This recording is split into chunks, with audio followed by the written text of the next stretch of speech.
na-agbala aka na-asa anị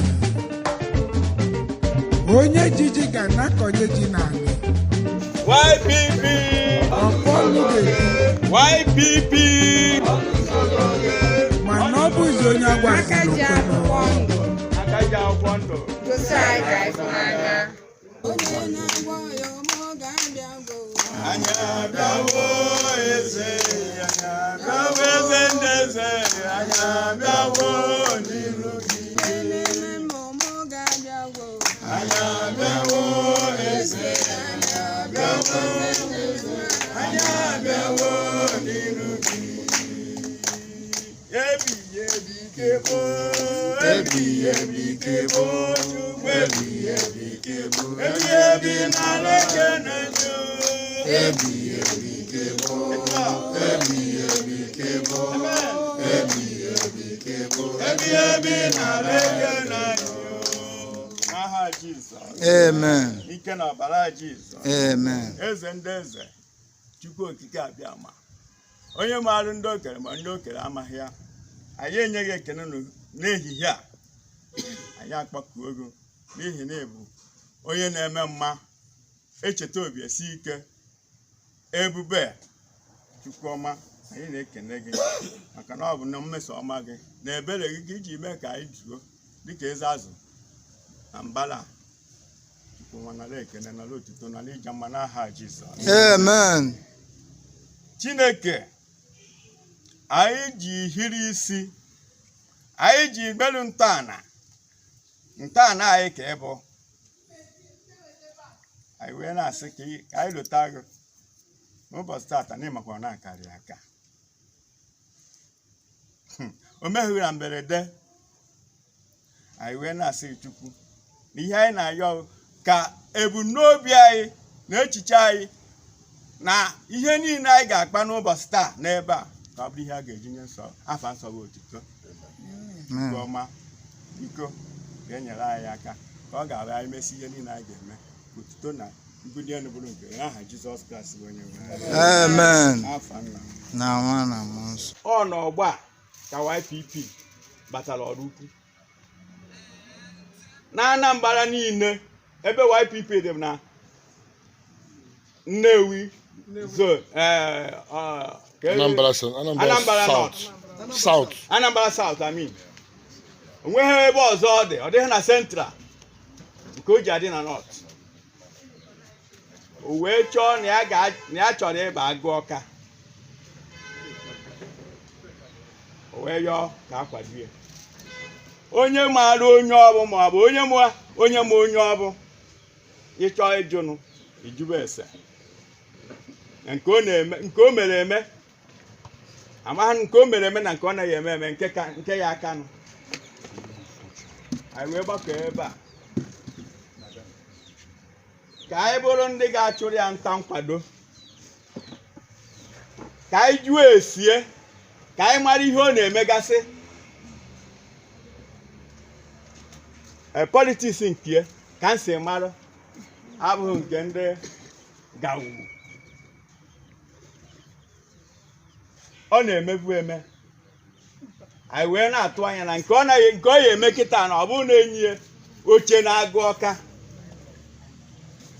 Anambra anyị ga-agbanwe. Ọnya ka anyị ji wee gbakọ ebe a wee were ya na-ekele otu ebụrụwa Chineke onye fụrụ m ihe niile, onye kere igwe kee ụwa, onye kere anyị onye ndu anyị bụ Ifeanyị Ụba. Anyị wee na-ekenye na mmeso ọmụ ya ọbụla na mkpọkọwa ọ kpọkọwara anyị n'ehihie a. Anyị wee zuo dịka eze azụ na-arịọ kughachi bụ Chineke pụrụ m ihe niile ka o tinye mmụọ nke ịfụnanya, mmụọ nke ịfụ ihe a na-eme, mmụọ nke anya ighe oge n'ime anyị niile ka anyị wee mara ihe niile a na-eme na Anambra steeti, ka anyị ghara ikpezi azụ, ka anyị gbaa mbọ na nta mmadụ wee chụtara wee mee ihe ga-eweta udo na ịfụnanya na mmepe nke Anambra steeti nke anyị bụ n'obi na Ifeanyị Ụba ga-eme nwe. anyị wee na-arịọ Chukwu bịanụ n'ọjị. Anyị na-akpọ ndị nna anyị ha ndị wubere ọrụ ukwu na mgbe gboo ka ha bịa n'ọjị ka ha wee zuo oke ihe a na-eme wee baruo n'ọtụ mmụọ. Anyị ahụ eme ihe ndị a n'ike aka anyị, kama anyị buwe Chukwu ụzọ, anyị buwe ndị nna nna anyị ụzọ, ndị waara anyị ụzọ wee kpata anyị n'ala. Na-arịọ ha ka ha bịa duba anyị n'ezi ojije, duba anyị n'ezi ọnịna. Anyị na-eji eji ụkwa ya kpa anyị, na-ana n'ụkwa ya kpa anyị. Na-arịọ ya biko mgbe anyị na-emechi ihe niile ndị a, ka otuto wee bụrụ nke Chineke, ka ngọzi wee bụrụ nke anyị n'aha Jizọs Kraịst bụ onye nwe anyị.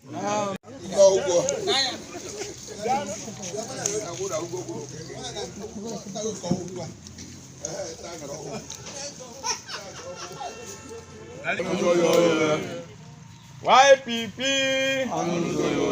ọnụ ụzọ oghe aka ji akwụkwọ ndụ n'anya. That's our slogan. Na mbụ anyị emezuo n'ekpọkuo Chineke, kpọọ ndị nna anyị ha ndị mbụ na ndị ekene, maka anyị ma na ebe a na-eje dị anya. Ugbu a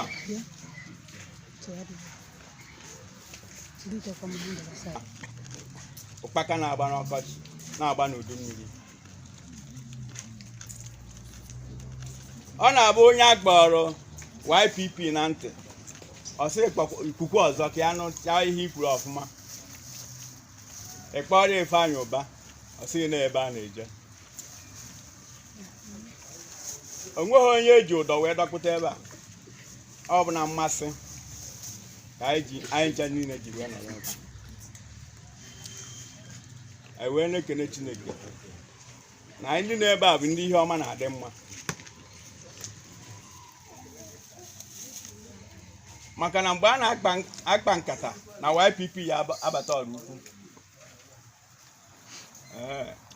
it takes many times, many days and weeks, months. Ọtụtụ n'ime ndị mere azụ a o ji gba nkụrụ ka anọ ha ebe a bụ ndị a na-akpọ stakeholders. Ha ka anọnyere anyị, mana site na amara Chineke tupu anyị a na-ejebi, ọtụtụ n'ime ha ya abịa. Ihe anyị na-ekwu bụ na YPP bụ pati Ifeanyị Ụba, na ekpere anyị bụ na ọ ga-eje were oche na-aga Ọka 2021. Ndị executive na anyị na ha ya anọzi na Wednesday agbaghara anyị ọfisi. Ofu ihe ka anyị niile ga-ebu n'obu na pati a, onye chọọ ịmanụ oje na Nnewi, pati ahụ pati gawu ka a bụrụ ka a na ihe pati a ji dị strong taa bụ na pati a dịka otu ụmụnna. If you belong, you have belong. O nweghị ihe ya chụfụra pati a karịa akparamagwa. Anyị niile nọ ebe a nọkwa ofu ụmụnna, ofu ihe ka anyị ji nọrọ ebe a, ofu ihe ahụ ka anyị na-achụ. Anyị ahụ pati gawu, anyị ahụ bụ ndị gawu. Pati a pati ụmụ nwanne. Anyị mesie ọ bụrụ na pati ya abata, o nwere ka anyị na-esi eme nche. O nwere ka anyị na-esi eme nche. Ihe anyị nwanne anyị nwe aṅụrị, anyị soro enwe aṅụrị. Ọ daa n'ugwu, anyị soro enwe uru. Mana anyị abụ Chukwu. So otego YPP megini natana ogun akome ejego nzuju ejere Igbo isi na obosi nke Angela Akubeze ana abu nyanwa bu malida nwa anyị na-eme dọs wee mee mụ na-ewe ebe mba wesa na onye ya epikere onye ya abụrụ anyị ma nọ na m kwuru na ma ya master haidizie nni pati destin ọha onye kama nke ọmawa akwụ ụmụ ikorobịa ekwenye na gota wee gbakiri ala akpọzie m ọsa anyị ka o soro mpụwa ebi efiti ya ekwe ya azụ oke ọha eziokwu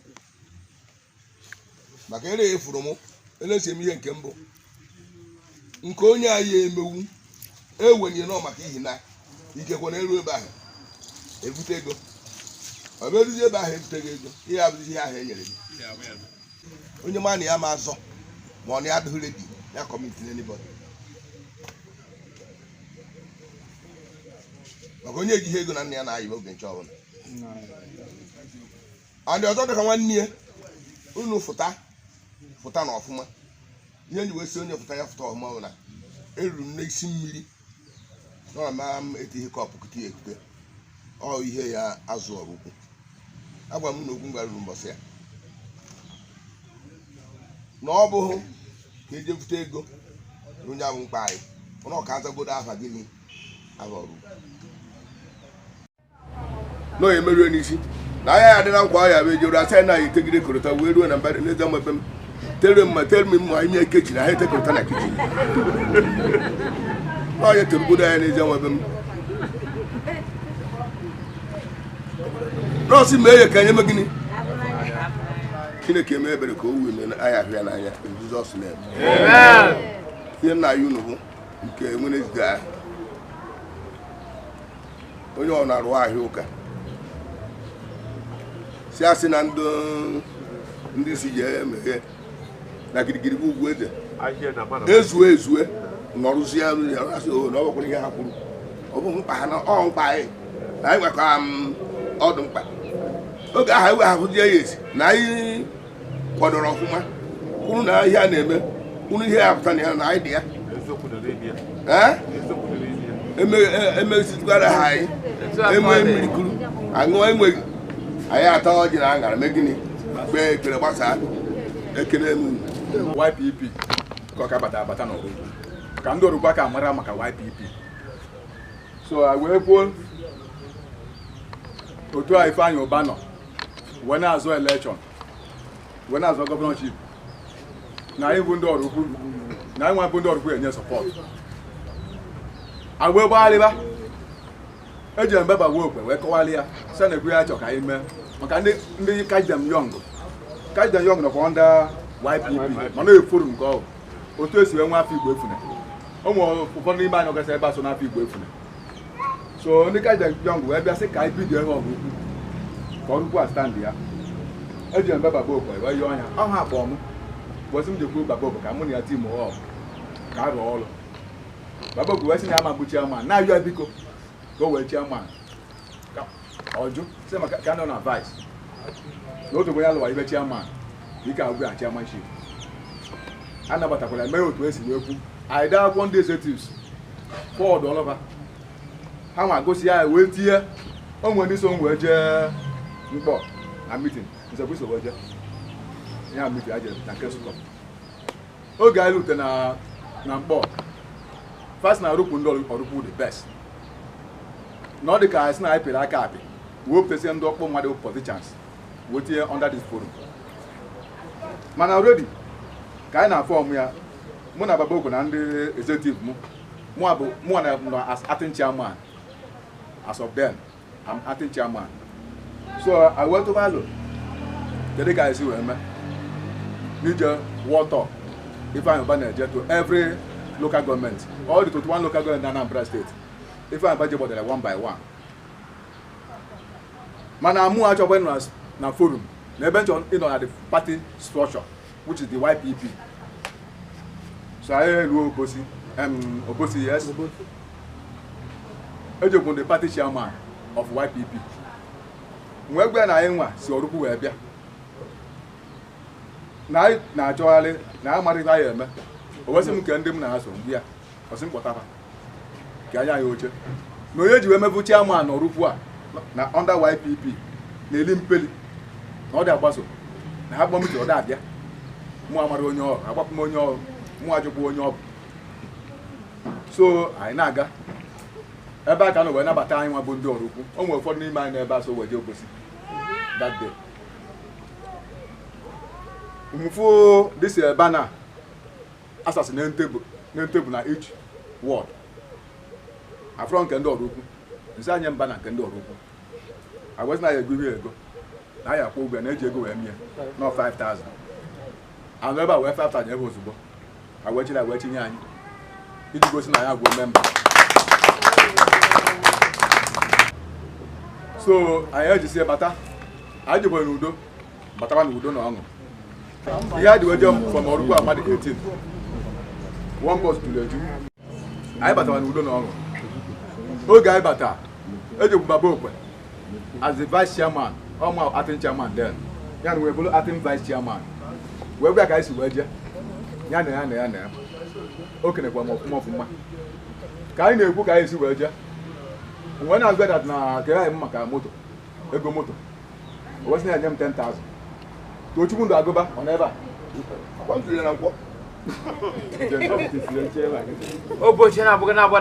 Tochukwu Ndụ Agụba wee sị anyị be na-akwa maka moto na ga-ewutu m 10,000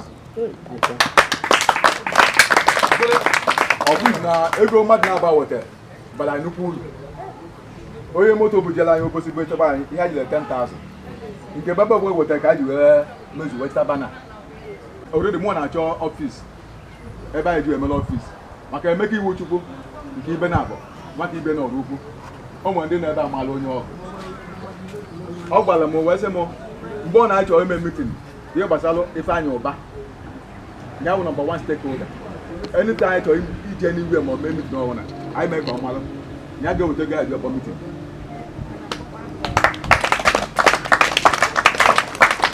n'ime ka ya wee Emeka na wekwa anyị nkwa that na Ifeanyi Ụba na ya ga-emechi na Ifeanyi Ụba wiri n'Orukwu a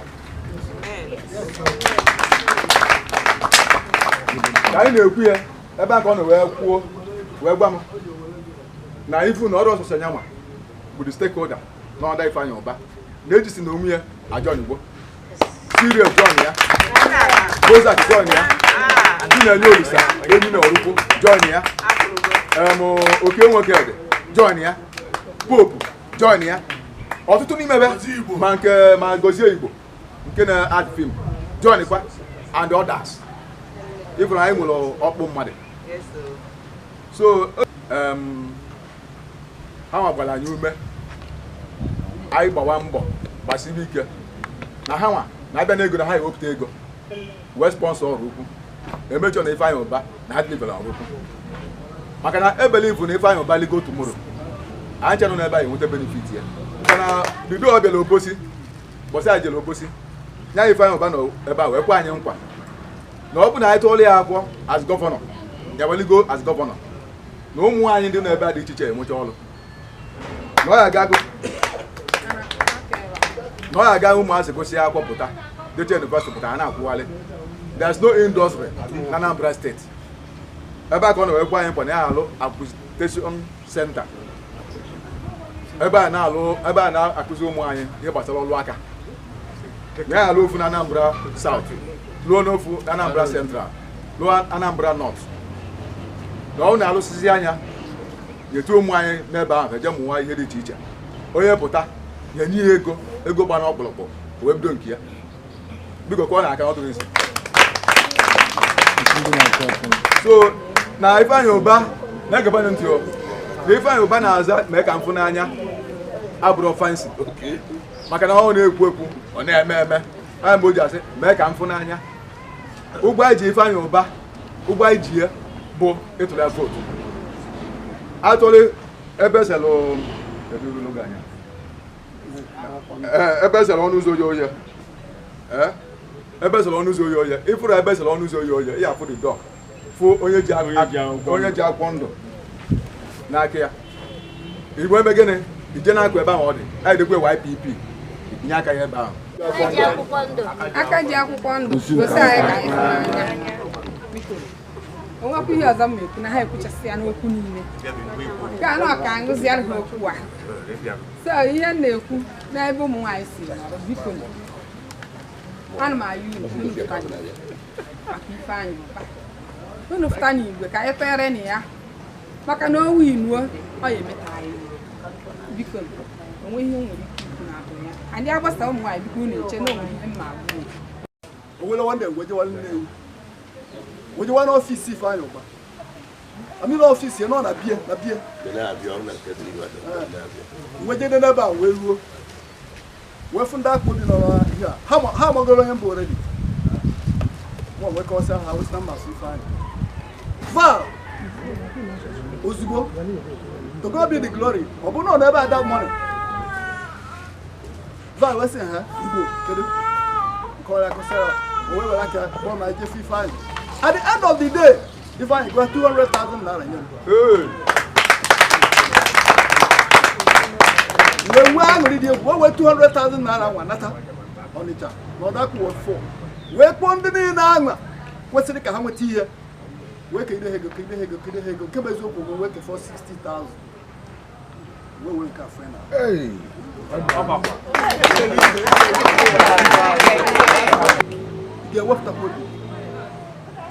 You get what Can so Ifeanyị Ụba. More than when every hope and trust that now when I should just see Ifeanyị Ụba. At the end of the day, all one will governor. Nke na egwa ha tume ba office mmadụ.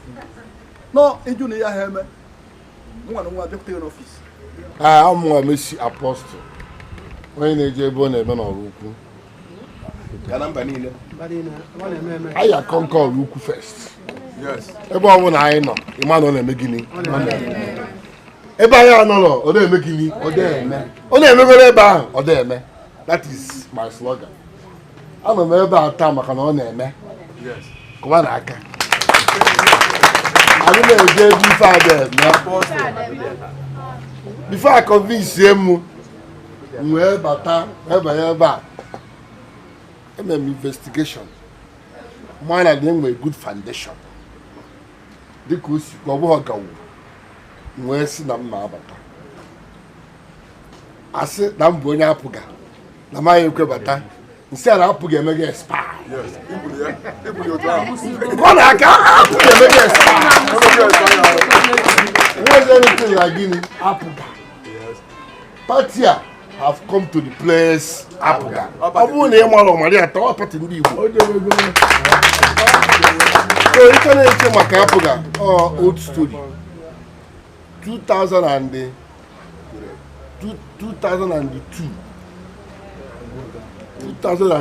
don't worry I'm ebe nneje anyị nwa bidoro apụga na Ọnịcha with World Bank Blessed World Bank anyị nwa bidoro ya I was the foundation more of the Onitsha South Vice Chairman Mr. MM Secretary World Bank bịa n'ọfịs m wee yọọ m sị m na ọ chọrọ ka m soro ha rụọ ọrụ n'apụga isi akịrị bụ apụga ọkọwakọcha usoro ya maka na ama m onye ọ bụ ọnụkwu mmadụ ka ọ bụ anyị ruo mee m vice chairman mechaa asịta vice chairman enwecha power MM secretary this man bụ chairman anyị onye Umuchu ezu oke nwa was our chairman I wee nụọ ọgụ pati ọ ya bụ mmiri na-ezo anyị na-eji anyị ji ego anyị wee fọnd ọpụga ego anyị ka anyị ji eje mitin mgbe ndị PDP jesie mitin eke ha ego anyị wejiri ego anyị ruo agbara aka na ndị PDP a na-achị anyị ọchị etu a ka o si dị mgbe ahụ at the end of the day eme election I delivered Peter Obi in Onitsha South Ọchọmma Blessed Ọchọmma fought me she was in PDP with Ejike si ndị amị ha gbawuo m na ọ na m esi ha ebe a na-ede rizọtụ pụsị gbawuo m nwegwe onye amị si ya na ebe a be nna m ịgba m egbe mgbụtụ m na ọnachi ya ọzọ tụọ gị nwụọ ndị ndụ ndị amị 6 were there they were afraid of me agbọrọ ọsọ ihe nji kọwa akụkọ a ọ bụla apụga ka anyị bịara nọ na ihe ahụ mere 2002 na-apụga ga-eme na YPP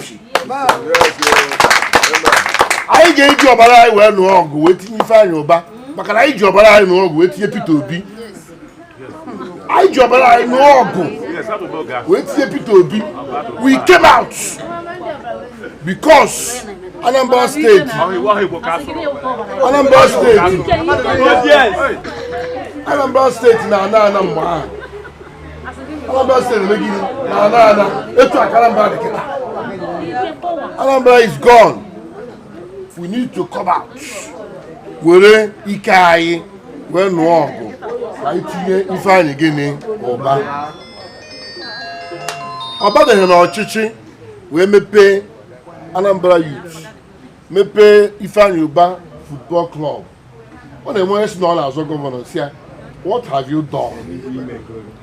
Peter Obi has been in politics for more than 20 years now. Nobody football industry Peter Obi in Anambra State. I'm football industry here. I just see Romora, Abuja lawyer. These are the people that talk to you on Nessa.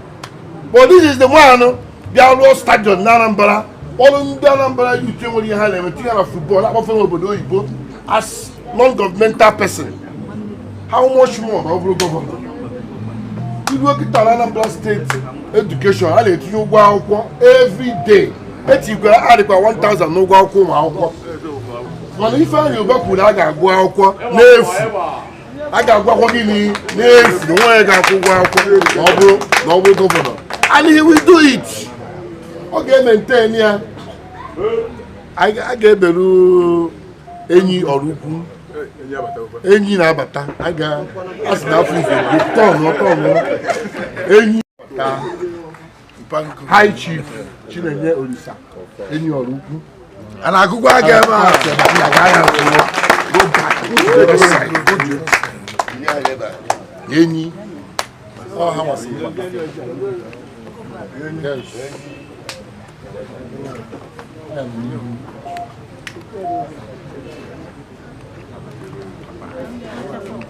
you can still do media. What do you want to get without media? WhatsApp, Facebook.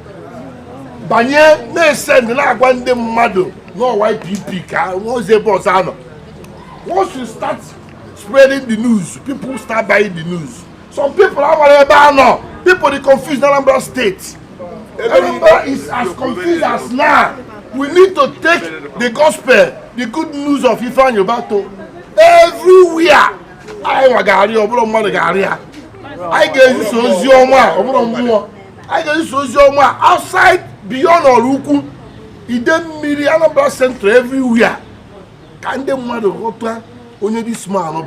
What in home me good? What in your catcher man? Obulo ekunife nebuwaye. Me no koti la never. Only 2 days no. Oya kai na eku makia. I know real politics. Real politics. If I know Uba, Buru transformer, we jail obodo Andy Uba, we tinye. Andy Uba chere Anambra Central for 8 good years as a senator. Mama kwali wana bennia. So obu ni bere ba ki bia nyo na mba ina na. Noro I ga no tihe. I ain't trying to be like I got here, and they got roll. Everybody got roll. Also, they say tea. Make sure that every week they got more than 500. Make a YPP. They got more than 500, 450 get register. Both in internet and in physical. You have to work. We have to work. I get me pay. I get me pay Oluku. Nakita I get me pay Oluku YPP for Ifeanyi Uba on Facebook. I want to on Facebook from tomorrow. You hook up, you join. And the end I get upload it there. Every event I will record it and post it. I post some YPP, no Luku forum. Post where Chadon, Omo, Sikiri Phenomenon, send it back. What you go out, what's that? I still said what he had. What you had to Apostle? So, I still go to 2 hours. Anambra mama no pano monagi. Anambra yo no pano monagi. Anambra State mama no pano monagi. Onya bonaji ke ka kwadi padu. Oh, Anambra mama no monagi. Anambra mama no monagi.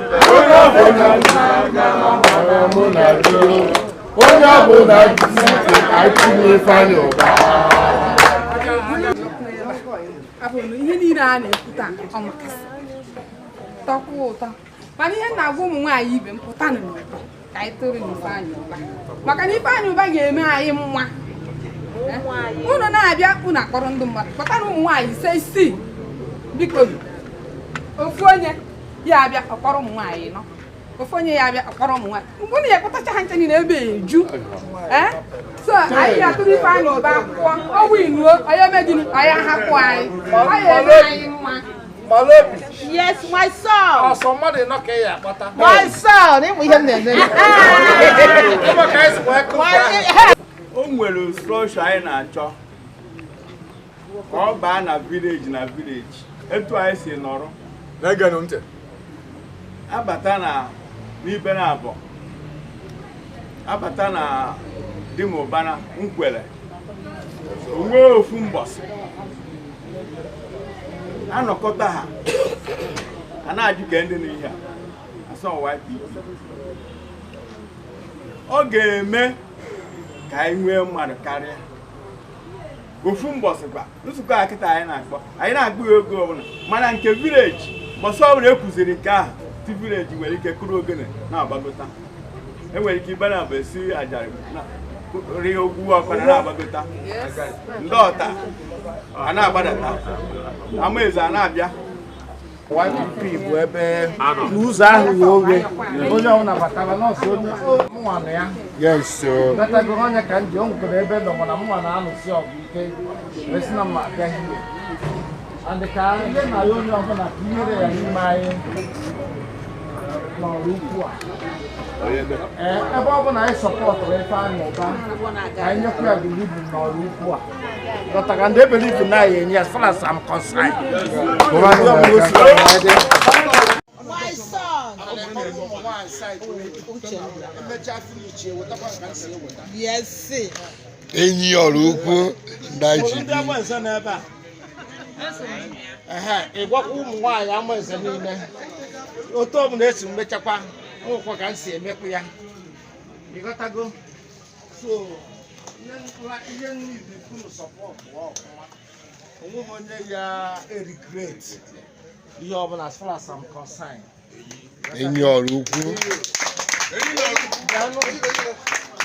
Ihe enwere ihe kwuru Chemas kwuru ọsị mmiri ma ihe ọ bụ amaghị ka esi wee kwado ọ bụgoro ihe a na-aṅụkwa aṅụ na mmiri kwa ike ịsịkwa nkesa atụ ka ọ sọpọtụkwa ka anyị nwere na-anọrọ ma ndị ya aṅụ mọtụ ma ndị na-aṅụ nke na-eme n'anya Afugo nwa bụ m nwakiri ebe my son kwụ ka m so ihe ya emerụ bụ oge ahụ ruo ahụ echefu anyị aga forward ụgbọ na-aga ka anyị so YPP bụ ụgbọ ụgbọ ndị ọma ụgbọ na-aga ụgbọ ndị ọma were onye ahịa nwanne ahụ bụ anyị gbaba original The main original ya nwanne. Anwụrụ nna enwe na na capital oil Ifeanyị Ụba hụrụ ihe niile ma ndị a ndị na-echekwa vootu anyị ha nchara o nwere ndị na-aza kwechiri okpodoro anya o nweghị ụdị ndị ọhụrụ about 5 or 10 group Igbo bụ Igbo nke a bụ ozi atụcha vootu anyị n'ọrụ ukwu achọba vootu anyị achọba maka ịmara ọhịa ndị ji pawa ji ha ọhịa ha ji achị ọhịa ka ndị Igbo ji wee mee ndị Igbo bere ezigbo akwa ebe Goodluck Jonathan because ọ na pawa enwere a na-atụ Goodluck vote ochekwa vote echekwa ọbịa nwere di pawa nwee full right ichekwa vote achịrị ya ndị Igbo wee sị na anyị regretiri vote anyị tụrụ ya anyị wee sị na unu ama regret vote unu tụrụ capital oil the full number bụ YPP so na vote ọ bụla unu tụrụ YPP anyị echekwa ya echekwa ọ ma bụ vote ya efu I will see Naya again near Wednesday this week. Kuruptani Igwe. Westport to Anye. Makandi local government na Bieba on Wednesday by 2 o'clock. Gaben Pala office Anye. Of course, our mother Tomo no Anye. mana ha bịa bụ ndị ọrụ ukwu na-arụpụta n'Igbo they will be happy wee ma yes na anyị na-aga n'iru Ifeanyi Ubah ọ sị ka a gwa unu ka eme ka unu malụ na ya na-abịa ọrụ ukwu a na ọ na ọ bịaba onwe ngwugwu oji wee bịa mana onwe nwe ebele ihe enyere m tata ọgbakọ ego na akwa na okpu na iri ya anya n'onu mana nke a chere m today ọma nzu mmadụ n'ebe a akwa ka na-abịa n'iru ma abada o ma palo o ma okpu ma nchawa isi ụmụ nwaanyị na-asụ ha ka na-abịa more and more mana nwa nke a ji ebe a na o nwere ndị executive olobeghị so ka si n'ime ebe a wee ebe ndị oloro somebody like Abiola n'ebe a and the other people o nwere ndị oloro nwee ndị ologbo mana ihe egwu bụ inweta okpu izu ụdị okpu afọ na ọ bụ na ọcha wisi ka inweta ike na-ezugbo ihe until akwa abata akwa elu onye ọbụla anyị chere n'ebe a wee executive of this party onwere bụ floor member maka anyị kwukwo onye elu na village ebe obi ya kpọkọwa ndị mmadụ na-akpọ meeting unu chọrọ ime meeting na-eme ka anyị malụ anyị nwa gwazi ndị stakeholders na ndị village otu ọchịwa ime meeting executive unu arụ executive unu enwe ihe na-enwe ma woman leader ma youth leader bobotubo anyị enwe na the whole village June 6 anyị ga-enwe next meeting general meeting bịa ụlọ ụka eke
I'm